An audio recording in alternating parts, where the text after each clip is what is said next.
जय सद्गुरुदेव। प्रेम का चौथा गुण है संतोष। सेवक के गुरुदेव कहा करते थे कि संसार बना है सार और असार की मिलौनी से। इसमें सार भी वस्तु है, असार भी वस्तु है, दोनों से मिलकर ये संसार बना है। इस संसार में परमात्मा ने जहां आपको जन्म दिया, जिन परिस्थिति में रखा, उन परिस्थितियों में संतुष्ट रहते हुए उस परम पिता परमात्मा के नाम को दिल और दांतों से पकड़ो। वे कहा करते थे दिल और दांतों से, दिल से उस ईश्वर की याद को पकड़ो, हृदय से सच्चे प्रेम से पकड़ो, सच्ची लगन से पकड़ो।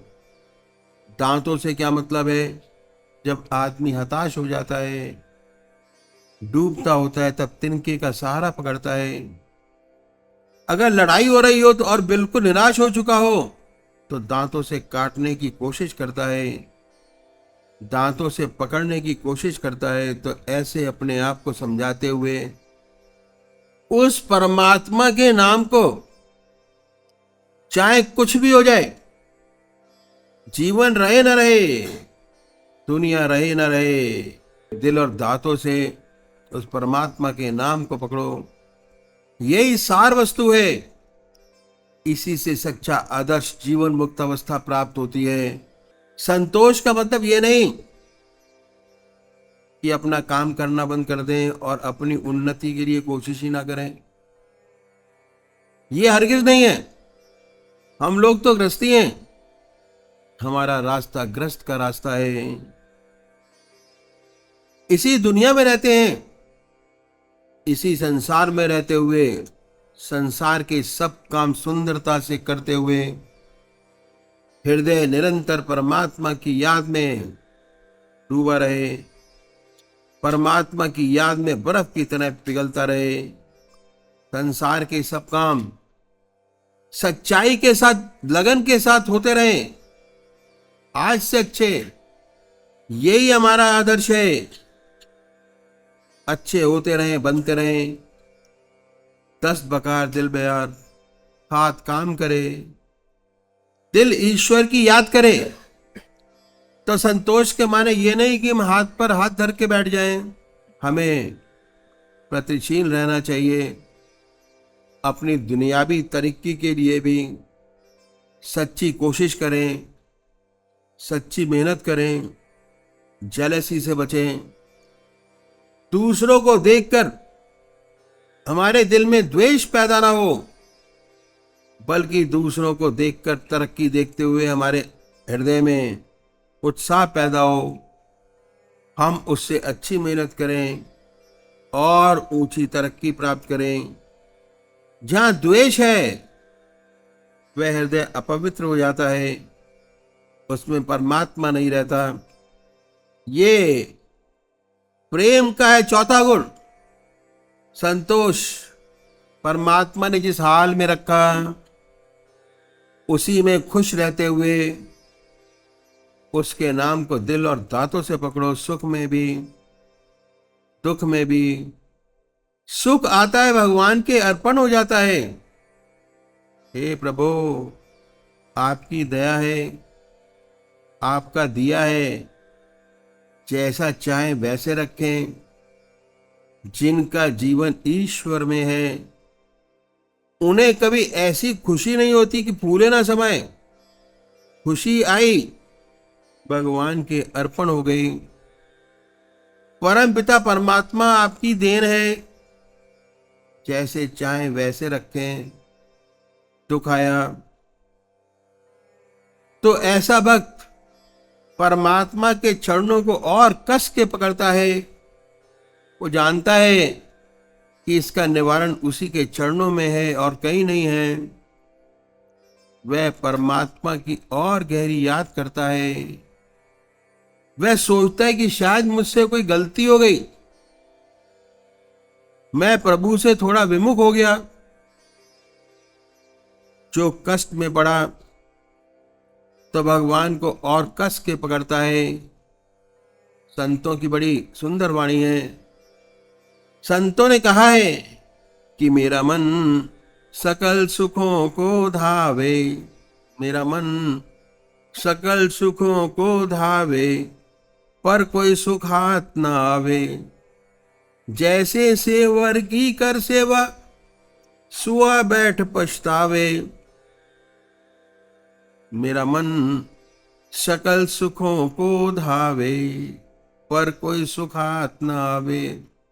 जैसे सेवर की कर सेवा, सुआ बैठ पछतावे। सेवर का वृक्ष होता है, उस पर सेमल का लाल लाल फूल बहुत अच्छा आता है। सुआ पक्षी है, उस फूल को देखकर मोहित हो जाता है और इस आशा में बैठा रहता है कि इसमें फल भी बड़ा सुंदर प्यारा और मीठा लगेगा। जब फल आता है तो रुई का डोडा निकलता है उसमें से, बड़ा निराश हो जाता है। दुनिया हमें बड़ी प्यारी लगती है, लेकिन धीरे धीरे जब हमें अनुभव होता है तो ये पता चलता है कि ये तो रुई का डोडा है। अकेला आया है अकेला ही जाएगा। हाँ, तो जैसे इस कर सेवर की सेवा, सुआ बैठ पछतावे। और साचो सुख दुख के भीतर है, इसे कौन समझाए। और यदि ऐसा दुख, ऐसी तकलीफ आ पड़े जो हमारे हृदय को परमात्मा से जोड़ दे, हमारा हृदय परमात्मा की गहरी याद में डूब जाए, वो तकलीफ भी मुबारक हो। उसने हमें एक स्टेप आगे बढ़ा दिया। तो संत न सुख में सुखी होते हैं, न दुख में दुखी। उनका जीवन ऐसा सुंदर बन जाता है। दुख आया, परमात्मा की गहरी याद है। सुख आया, भगवान के अर्पण हो गया। अरे विश्वास हो जाता है कि जब आखिरी वक्त आएगा तो अवश्य उसकी याद आएगी।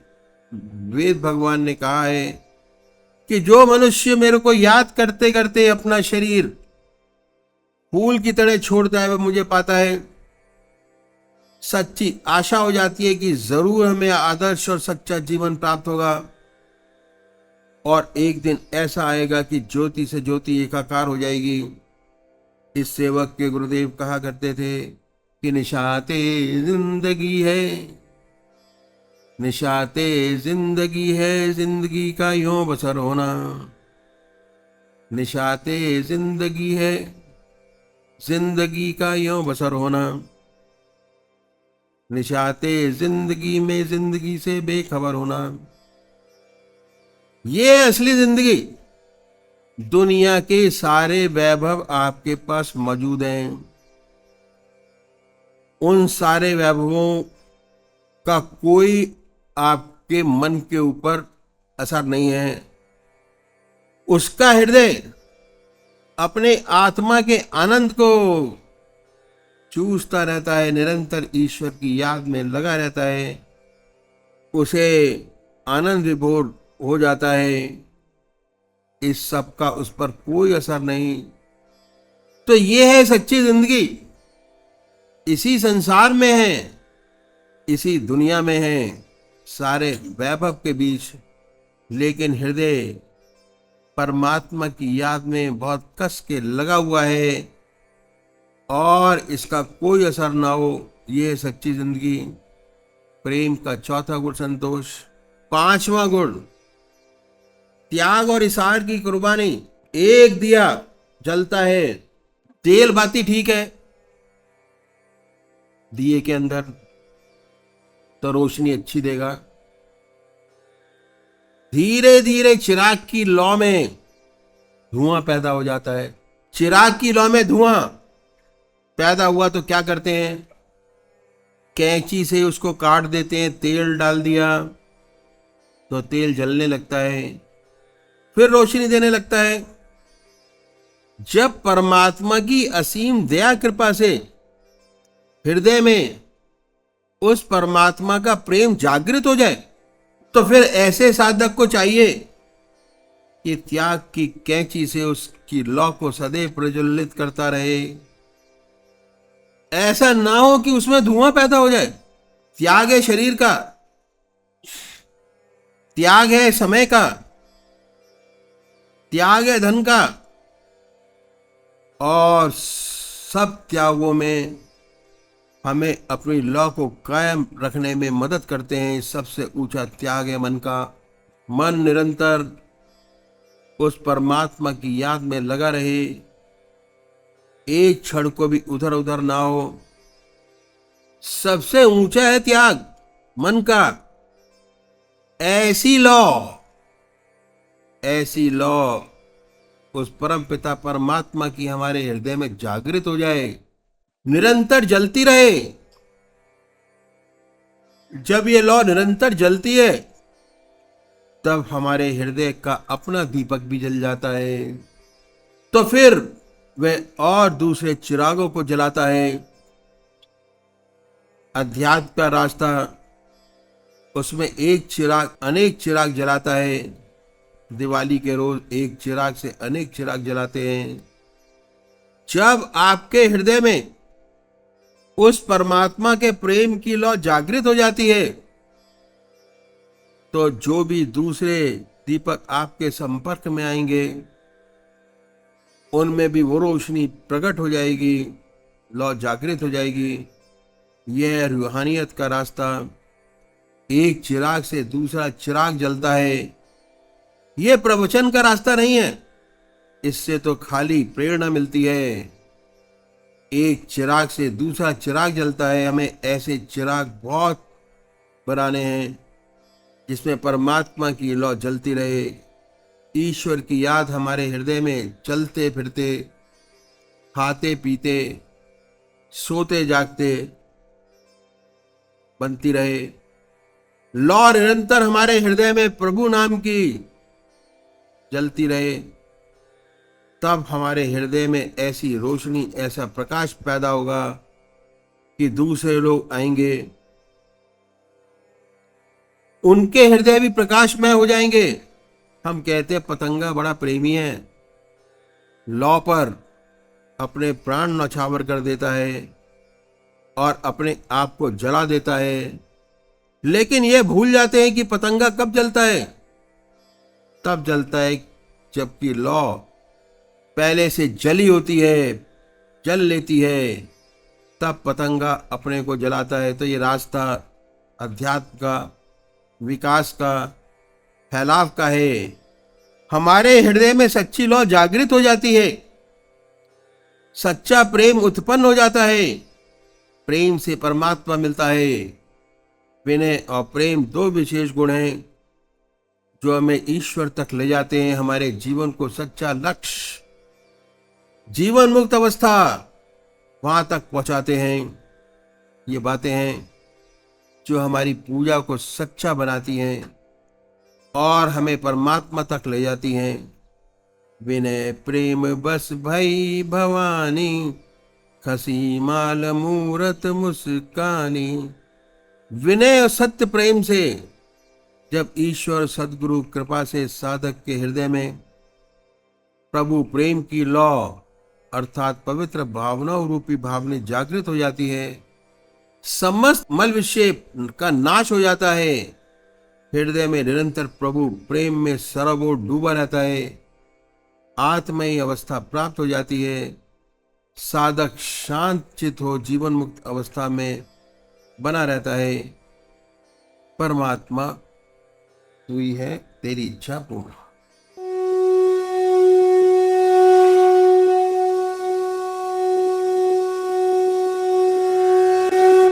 जय सद्गुरुदेव जय पद शरणौ, श्रेय स्वरूप शरणौ शरणौ। जय कल मैंने अखिल भारतीय सतपथ सत्संग की पूजा की विधि आपके सामने रखे। ये रास्ता धीरे धीरे ध्यान योग करते करते रास्ता अष्टांग योग का है। ध्यान, धारणा और समाधि। पहले तीन चीजों पर जोर नहीं है, तीन पहलू और है, उस पर प्रेशर नहीं है। प्रेशर है ध्यान। और ध्यान से ही आनंद है, ध्यान से ही अपने इष्ट को आप पा सकते हैं। ध्यान से अध्यात्म की ऊंची से ऊंची स्थितियां प्राप्त कर सकते हैं। उसके लिए 2 चीजें बहुत जरूरी है। पहला, सत्संग, रेगुलर सत्संग, चाहे ध्यान लगे या ना लगे, अपने इष्ट की याद आए या ना आए,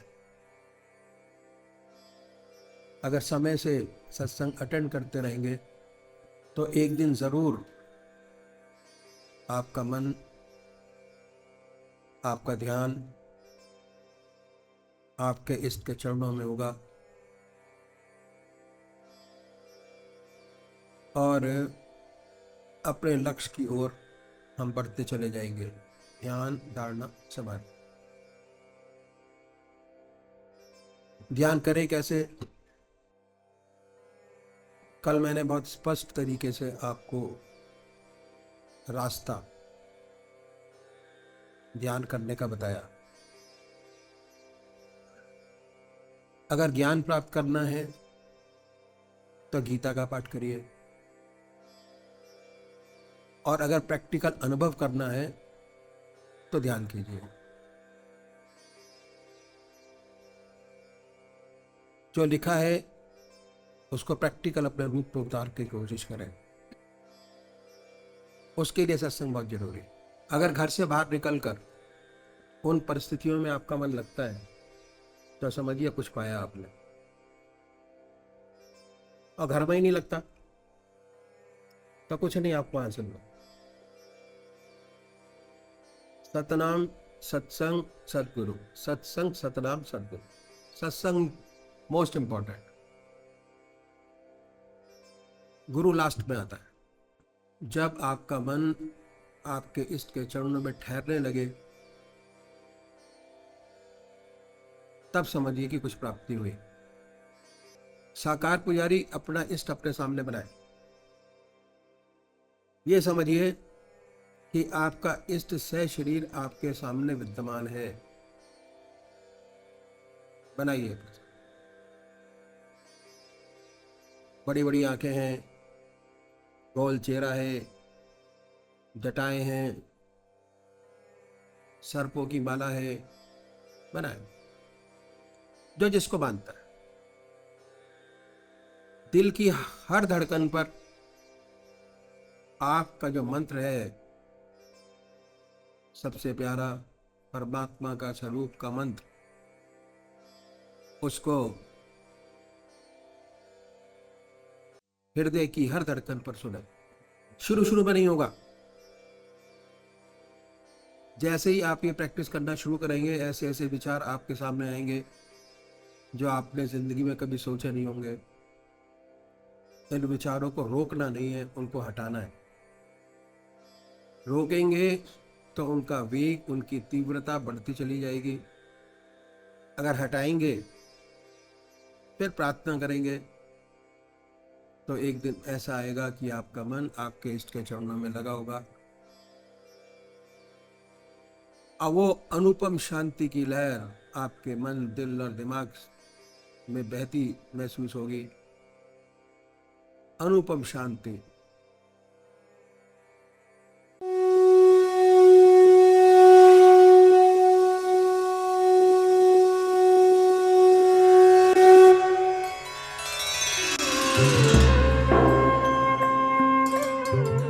ध्यान योग के कार्यक्रम आनंद योग से निशुल्क जुड़ने के लिए संपर्क करें 9810239677।